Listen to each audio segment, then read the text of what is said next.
about it. Thank you. Another energy-packed presentation. Any comments from board members or questions? Yes, Ms. Banks-Gray. So you know I had to say something about Absolutely.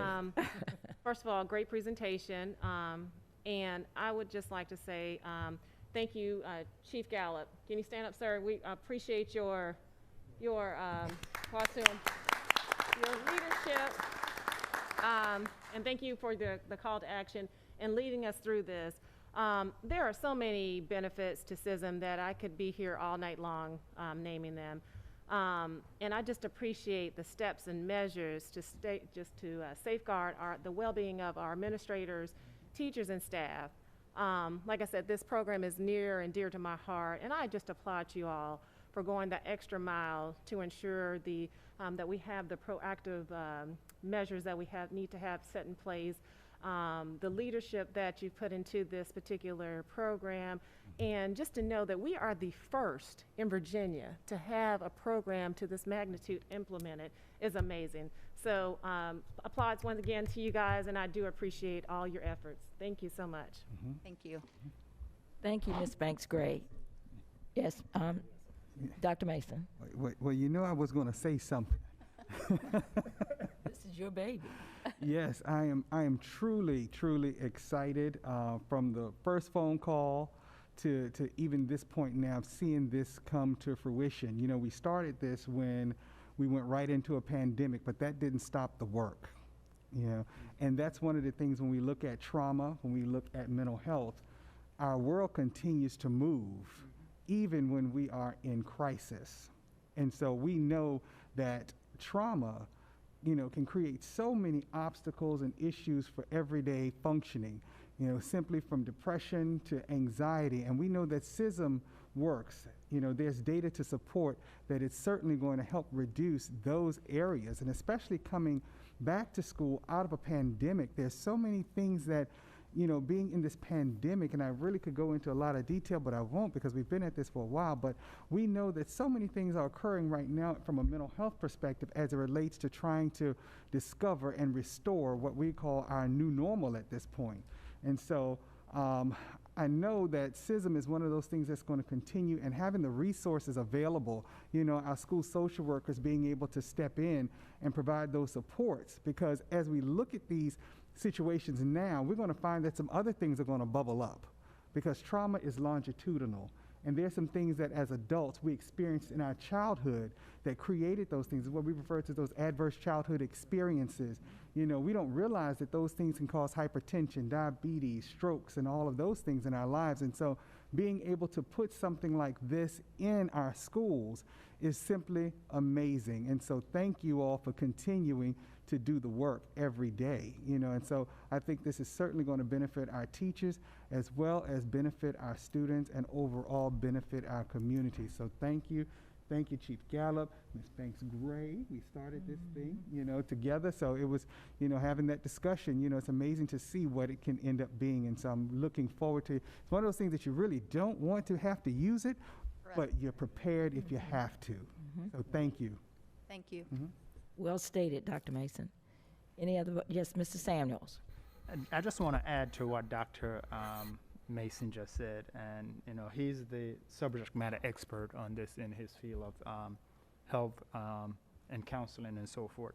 But studies show that individuals respond better when they're receiving counseling from their peers, because they have a shared what's the counseling word?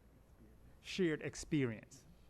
And this is just amazing that we are utilizing this model so our staff can really have that conversation with each other instead of the fear of going to see a counselor or the fear of going outside of this community. And also, it also creates a system where the social work department is not overworked. The counseling department, Carla Mann department is not overworked, because everyone, as Dr. Smith would often said, a systems approach.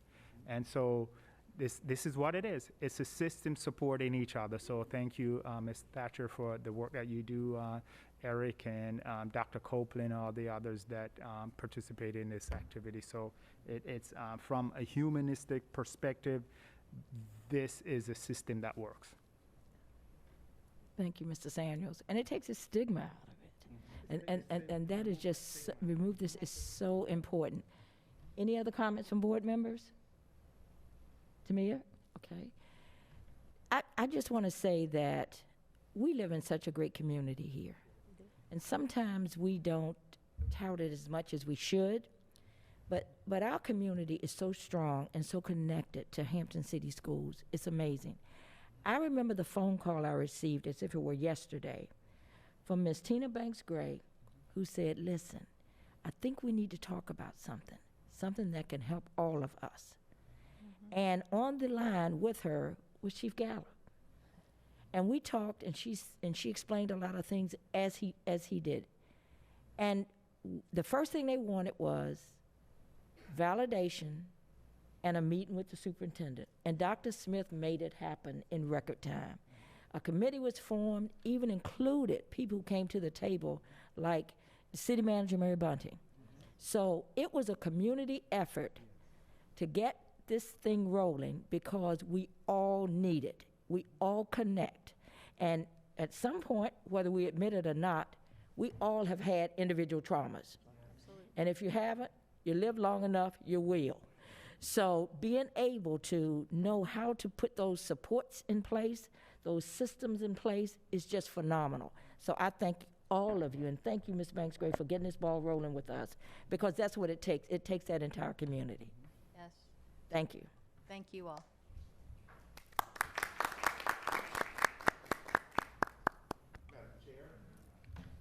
Members of the board, that concludes superintendent and staff reports. Thank you so very Well, much. thank you, Dr. Smith, and I can tell you, we have had some outstanding reports tonight, staff reports.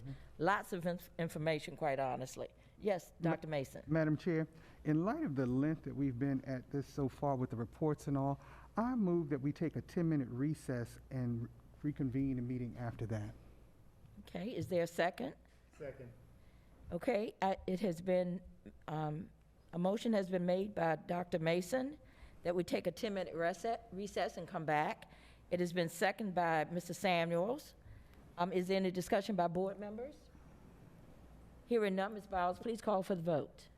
Mr. Samuels, Aye. Dr. Woodhouse, Aye. Ms. Lafanja, Aye. Ms. Banks Gray, Aye. Mr. Kilgore, Aye. Dr. Mason, Aye. Ms. Cherry. Aye, motion carries. We will go into recess and be back in 10 minutes. Thank you.